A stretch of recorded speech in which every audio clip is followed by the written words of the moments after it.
This is Lance! At sa araw na to, alam mo ba na kayang maamoy ng mga aso ang paglipas ng oras?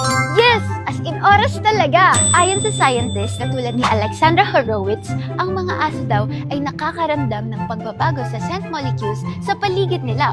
Meron silang powerful sense of smell to track yung changes in scents over time, tsaka para matulungan silang mapredict ang passage of time at tsaka mahulaan din ang mga nangyayari sa paligid nila. Halimbawa, habang tumatagal na wala ka sa bahay, humihina yung scent mo, kaya yun yung nagiging timer nila.